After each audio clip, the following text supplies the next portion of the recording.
Bonjour, bienvenue à Culture du Royaume, ici Régent Cloutier. Notre vision est d'équiper notre génération à découvrir leur nouvelle identité afin que tous puissent expérimenter leur plein potentiel. Pour en savoir plus, visitez notre site internet à cultureduroyaume.com. Bonne écoute! Bonjour, bienvenue à la partie 6 de Voir dans le monde spirituel. Aujourd'hui, je vais continuer sur cette série qui est importante parce que nous vivons en parallèle avec deux mondes, c'est-à-dire les mondes spirituels, donc les domaines spirituels qui sont plus réels même que notre monde physique dans lequel on vit. Et on peut tellement être facilement distrait parce que, comme la Bible dit, on a tendance, nous les humains, à marcher par la vue.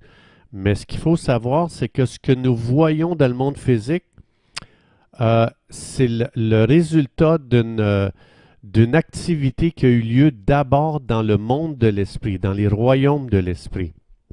Donc, j'explique ça depuis le début. Et si on n'est pas conscient qu'il y a une activité dans le monde spirituel qui s'opère et qui va se manifester dans le monde physique, on va tellement essayer de trouver des solutions naturelles dans le monde physique, pensant que ça va régler un problème quand la source du problème est dans le monde de l'esprit. Donc, c'est pour ça que je fais ces capsules-là. Il faut savoir qu'on vit dans deux sphères qui sont parallèles l'une à l'autre, donc dans deux domaines. Ces deux domaines-là se chevauchent et interagissent l'un avec l'autre. Alors, c'est pour ça que ces capsules sont faites dans cette optique-là. Alors, aujourd'hui, je vais donner un autre exemple, justement, des deux mondes qui sont en parallèle.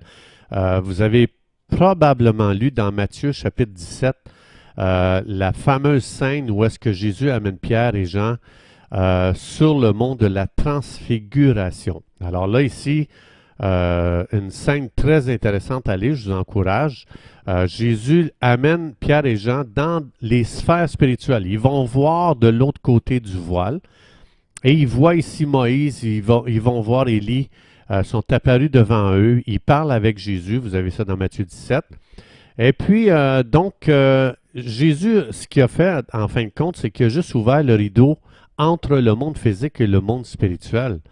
Puis, à cause de ça, ben, ils ont pu voir que, hey, coudonc, il y a deux mondes parallèles ici, là. Et puis, ils sont tous étonnés de ça, sont bouleversés. Donc, Jésus a juste permis que les yeux physiques qui voient en trois dimensions de Pierre et Jean puissent découvrir une autre réalité multidimensionnelle qui est le monde de l'esprit, le monde spirituel. Donc, c'est pour ça qu'on est facilement trompé par le monde de la vue, mais cette réalité-là a toujours été là. C'est juste que pendant un petit moment dans leur vie, Pierre et Jean, ils ont rentré en contact avec le monde de l'esprit, les domaines spirituels.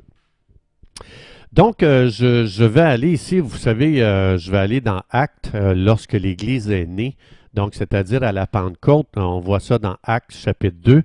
On voit l'Église est née à la Pentecôte. Vous savez, si vous avez lu le livre des Actes, vous savez ce qui s'est passé. Mais avant de parler de ce qui s'est passé dans les Actes, il faut que je rappelle qu'il faut se souvenir que c'est le péché qui a fermé les domaines spirituels à la vue de l'homme. Hein? Quand Adam et Ève ont péché, c'est là que leur vision du monde spirituel s'est éteinte, parce qu'ils voyaient Dieu, ils voyaient tout le monde spirituel avant la chute. Puis après la chute, ben, ces royaumes se sont fermés à leur vue, puis c'est là qu'Adam et Ève se sont vus nus pour la première fois. Pourtant, ils ont toujours été nus. Mais c'est une question que le péché a fermé les yeux pour nous voiler les multidimensions du monde spirituel.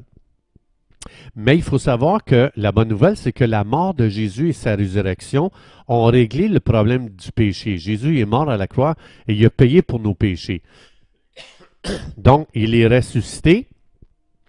Et donc ici, c'est là, après sa résurrection, ici, je vous amène au jour de la Pentecôte, où est-ce qu'il y a eu une intervention massive des royaumes spirituels. Alors, je vous lis ça dans Actes chapitre 2, verset 1 à 4. Lorsque le jour de la Pentecôte est arrivé, ils étaient tous réunis en un seul lieu, un seul endroit, soudain. Ah, là, les royaumes spirituels vont intervenir. Regardez bien ça. Un bruit semblable au souffle d'un vent violent est venu du ciel et a rempli toute la maison où ils étaient assis. Ils virent ce qui semblait être des langues de feu qui se séparèrent et s'arrêtèrent sur chacun d'eux. Tous furent remplis du Saint-Esprit et ils se mirent à parler en d'autres langues comme l'Esprit le leur permettait. Wow! Alors ici, on a justement une scène où est-ce qu'on voit les royaumes spirituels qui s'ouvrent aux yeux des observateurs qui sont là, parce que ça dit qu'ils ont vu ça, et ils ont leurs oreilles aussi, ils entendent et ils voient toutes ces choses-là qui se déroulent. Donc, ils voient un vent violent et ils voient du feu qui descend sur la tête des disciples. Et ça dit que les croyants ici étaient remplis du Saint-Esprit, ce qui leur donnait un accès continuel maintenant au royaume spirituel. Ce que le Saint-Esprit est en train de montrer, les gars, tu sais, Adam et Ève, ce qui ont perdu les royaumes spirituels dans le Jardin d'Éden, ici, je vous reconnecte au royaume spirituel. C'est pour ça que vous voyez quelque chose de nouveau, vous entendez quelque chose de nouveau, parce que la mort de Jésus, son paiement à la croix qui a payé pour nos péchés, nous a redonné accès au domaine, au royaume spirituel. Donc ici, ils étaient équipés pour parler des langues qui pouvaient être comprises dans les royaumes spirituels. C'est pour ça qu'ils se sont mis à parler en langue. Mais donc, ce n'était pas pour les gens sur la terre.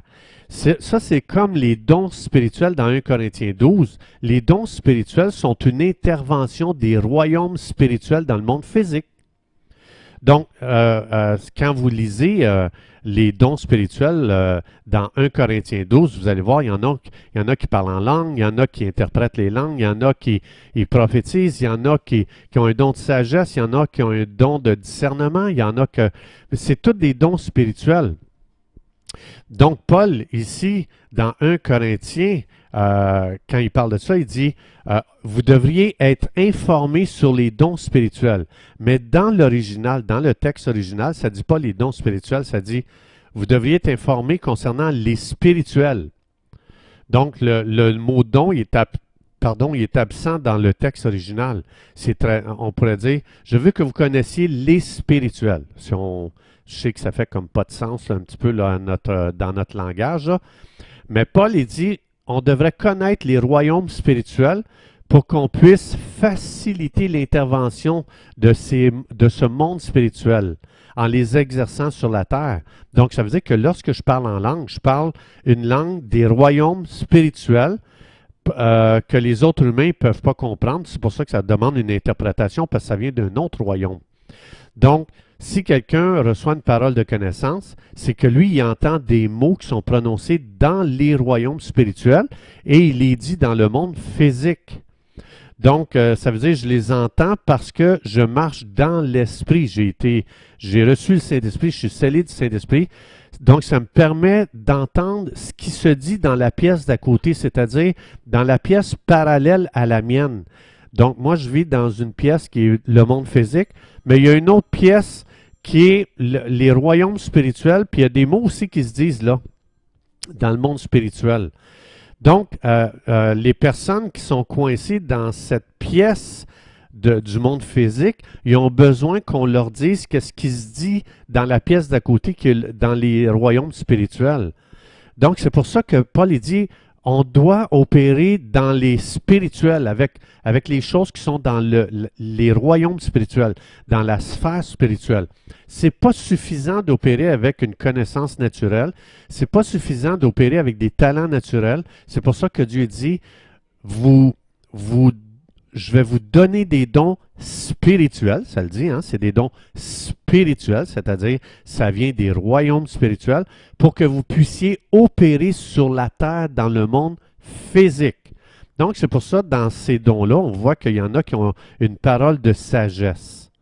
Ça veut dire, c'est vraiment une parole qui vient des royaumes spirituels qui va vraiment nous donner des solutions pour notre monde physique. Mais ça, c'est dit dans les royaumes spirituels. Et c'est ces dons spirituels-là qui nous permettent de collaborer et interagir avec les royaumes spirituels.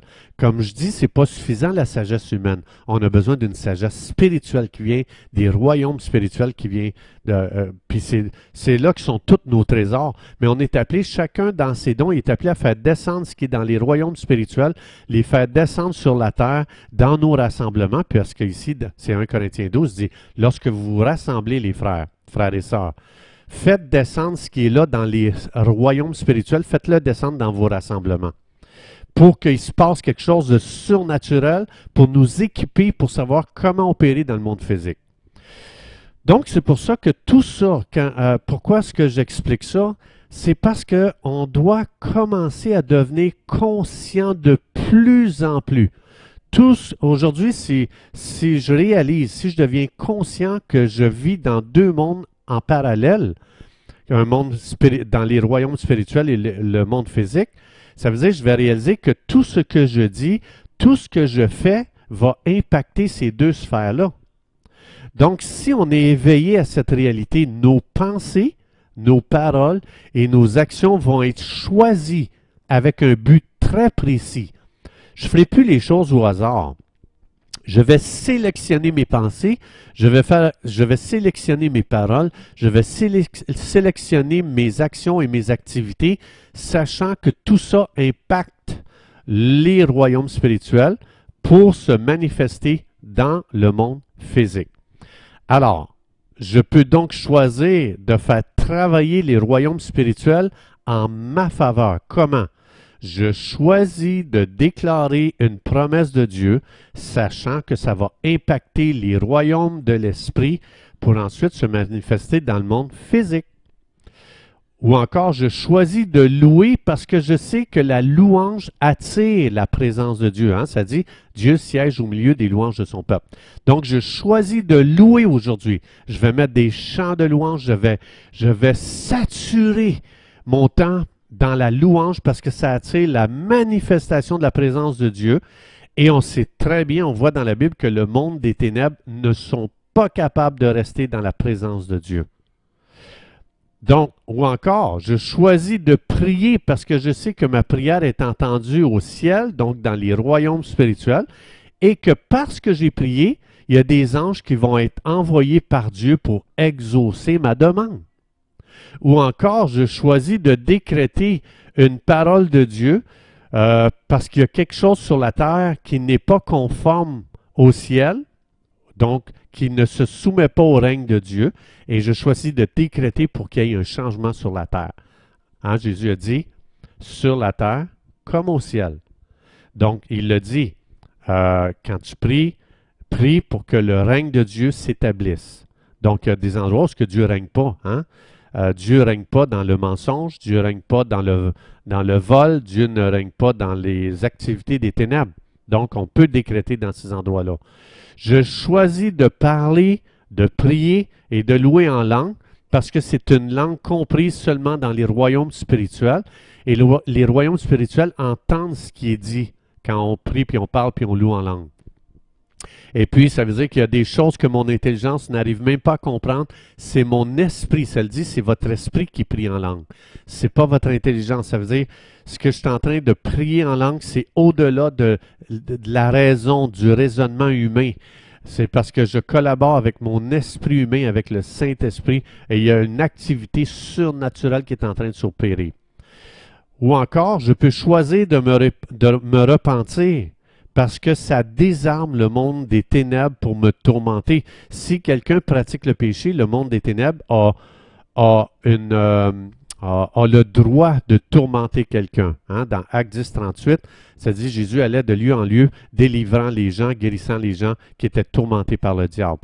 Le diable aime tourmenter les gens, mais si tu te repens, le diable ne peut plus te tourmenter. Donc, c'est pour ça que lorsqu'on pêche, on ouvre une porte à l'ennemi pour nous tourmenter. Mais on peut se repentir et c'est notre droit. Et le sang de Jésus nous lave, nous purifie.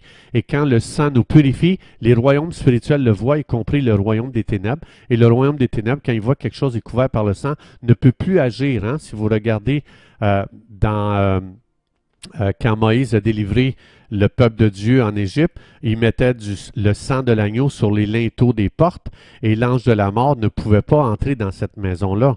Donc, les royaumes de l'Esprit voient le sang de Jésus. Et ça dit que le sang de Jésus, en Jean 9, si on confesse nos péchés, Dieu est fidèle et juste pour nous pardonner de tous nos péchés et de nous purifier de toute iniquité. Donc, le sang est vu dans les royaumes spirituels. Le sang de Jésus.